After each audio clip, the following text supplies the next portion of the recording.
নমস্কাৰ বন্ধু বান্ধৱীসকল, আপোনালোকক আজিৰ ভিডিঅ'লৈ পুনৰবাৰ স্বাগতম জনাইছোঁ। আজিৰ ভিডিঅ'ত আমি আগবঢ়াবলৈ লৈছোঁ জুন মাহৰ বাবে ধনু ৰাশিৰ মাহেকীয়া ৰাশিফল। ধনু ৰাশিৰ জাতক জাতিকাৰ কেৰিয়াৰ দৃষ্টিকোণৰ পৰা এই মাহটো উত্থান পতনে ভৰি থকাৰ সম্ভাৱনা আছে। গোটেই মাহটো কেতু আপোনাৰ দশম ঘৰত উপস্থিত থাকিব, যাৰ বাবে আপোনাৰ মন বিভিন্ন কথা বিভ্ৰান্ত হৈ থাকিব পাৰে। আপুনি অনুভৱ কৰিব পাৰে যে আপোনাৰ কৰ্মক্ষেত্ৰত আপোনাৰ সাধ্য অনুসৰি আপুনি কাম কৰিব পৰা নাই। আপুনি কামৰ প্ৰতি আগ্ৰহী নহ'ব বা আপোনাৰ আগ্ৰহ কমিব আৰু ইয়াৰ ফলত কৰ্মক্ষেত্ৰত বিবাদৰ সৃষ্টি হ'ব পাৰে। গতিকে আপুনি এই ক্ষেত্ৰত কিছু সাৱধান হ'ব লাগিব। কোনো ধৰণৰ বিতৰ্কত সোমাই পৰাৰ পৰা আপুনি বিৰত থাকিব লাগিব। যদি আপুনি এতিয়াও নিবনুৱা হৈ আছে তেন্তে এই সময়ছোৱাত নতুন চাকৰি পোৱাৰ সম্ভাৱনা আছে। ব্যৱসায় কৰাৰ লোকসকলে মাহৰ শেষৰ ফালে কিছু অপেক্ষা কৰিব লাগিব। ব্যৱসায়ত মূলধন বিনিয়োগ কৰিবলগীয়া হ'ব পাৰে, যাৰ বাবে আপুনি আৰ্থিক বিপদৰ সন্মুখীন হ'ব পাৰে।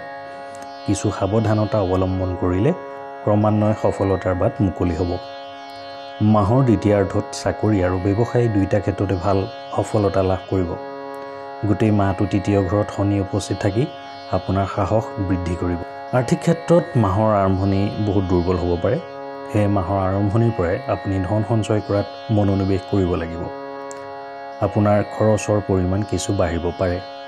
অৱশ্যে ভাল কথা এয়ে যে গোটেই মাহটো মংগলৰ প্ৰভাৱত আপুনি মাজে মাজে ভাল উপাৰ্জন কৰিব পাৰিব। মাহৰ দ্বিতীয়াৰ্ধত আপোনাৰ আৰ্থিক অৱস্থা উন্নত হ'বলৈ আৰম্ভ হ'ব।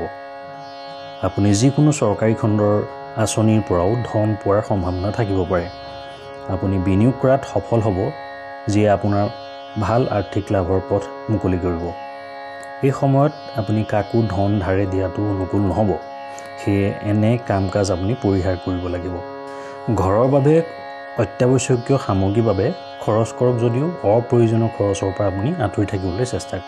মাহটো স্বাস্থ্যৰ দৃষ্টিকোণৰ পৰা অলপ দুৰ্বল হোৱাৰ সম্ভাৱনা আছে। বিভিন্ন গ্ৰহৰ অৱস্থানে আপোনাক অসুস্থ কৰি তুলিব পাৰে। পেটৰ লগত জড়িত সমস্যাই আপোনাক আমনি কৰিব পাৰে। মাহৰ দ্বিতীয়াৰ্ধত স্বাস্থ্যজনিত সমস্যাৰ পৰা আপুনি সকাহ পাব। যদি আপুনি প্ৰেমৰ সম্পৰ্কত আছে তেন্তে এই মাহটো আপোনাৰ বাবে অনুকূল হ'ব। মাহটোত প্ৰিয়জনৰ সৈতে বহু মধুৰ সময় আপুনি পাৰ কৰিব পাৰিব। বহু ঠাইলৈ আপোনাৰ ভ্ৰমণো হ'ব পাৰে। বিবাহিত লোকৰ সম্পৰ্কত সংঘাতৰ সৃষ্টি হ'ব পাৰে। আপোনাৰ জীৱনসংগী অতি খৰচী হ'ব। পাৰিবাৰিক জীৱন আৰু জীৱনশৈলীও পাৰস্পৰিক সমস্যাৰ কাৰণ হ'ব পাৰে। কিন্তু 12 জুনৰ পাছত দুয়োৰে মাজত প্ৰেম আৰু ৰোমাঞ্চৰ ভৰা সময় আৰম্ভ হ'ব। 15 জুনত আপোনাৰ জীৱনসংগীৰ পৰা কিছু ভাল খবৰ শুনিবলৈ পাব পাৰে।